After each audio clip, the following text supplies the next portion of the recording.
സംസ്ഥാന സ്കൂൾ കായികമേളയിൽ മികച്ച പ്രകടനം കാഴ്ചവെച്ച് വിജയികളായ കായിക പ്രതിഭകൾക്ക് ജില്ലാ പഞ്ചായത്തിന്റെ ആദരം.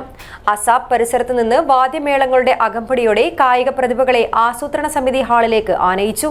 എന്നെ നെല്ലിക്കുന്ന് MLA ഉദ്ഘാടനം ചെയ്തു. City Gold and Diamonds, Kerala and Karnataka, the glow of purity. സംസ്ഥാന സ്കൂൾ കായികമേളയിൽ മികച്ച പ്രകടനം കാഴ്ചവെച്ച് വിജയികളായ കായിക പ്രതിഭകളെ ജില്ലാ പഞ്ചായത്തിന്റെ നേതൃത്വത്തിൽ ആദരിച്ചു. ഇത്തവണ കാസർഗോഡ് ജില്ലയ്ക്ക് സ്കൂൾ കായികമേളയിൽ ദേശീയ റെക്കോർഡ് ഉൾപ്പെടെ 129 മെഡലുകളാണ് ലഭിച്ചത്. അസാബ് പരിസരത്തു നിന്നും വാദ്യമേളങ്ങളുടെ അകമ്പടിയോടെ കായിക പ്രതിഭകളെ ആസൂത്രണ സമിതി ഹാളിലേക്ക് ആനയിച്ചു.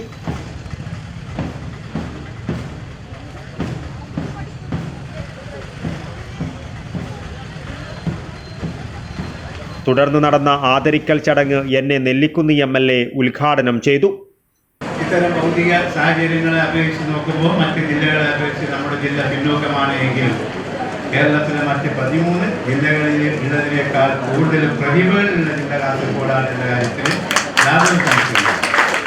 ജില്ലാ panchayat president P. Baby Balakrishnan അധ്യക്ഷത വഹിച്ചു.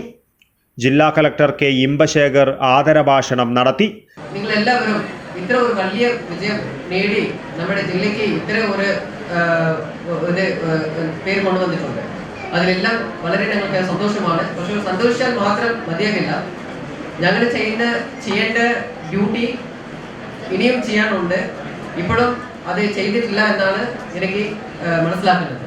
അപ്പോൾ ഈ ഫെസിലിറ്റീസ് എല്ലാം ഒന്ന് പൂർത്തീകരിക്കുമ്പോൾ തീർച്ചയായിട്ടും ഇവിടെയുള്ള കുട്ടികൾക്ക് നല്ല ഒരു കിട്ടും.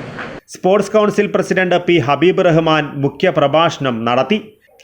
ജില്ലാ പഞ്ചായത്ത് വൈസ് പ്രസിഡന്റ് ഷാനവാസ് പാദൂർ, കാഞ്ഞങ്ങാട് നഗരസഭ വൈസ് ചെയർമാൻ ബിൽടെക് അബ്ദുള്ള, ജില്ലാ പഞ്ചായത്ത് സ്ഥിരം സമിതി അധ്യക്ഷന്മാരായ SN സരിത, M. മനു, ഗീതാ കൃഷ്ണൻ, ജില്ലാ പഞ്ചായത്ത് മെമ്പർ ജാസ്മിൻ കബീർ, ജില്ലാ panchayat secretary S. Shyamalakshmi, DPC അംഗം C. രാമചന്ദ്രൻ, ഫാത്തിമത്ത് ഷംന, കമലാക്ഷി, ജമീല ഇബ്രാഹിം, റീത്ത, ജില്ലാ information officer M. Madhusoodanan, DDE ഓഫീസിലെ AA ഷൗക്കത്ത് അലി, ജില്ലാ youth programme officer PC Shilas തുടങ്ങിയവർ പങ്കെടുത്തു.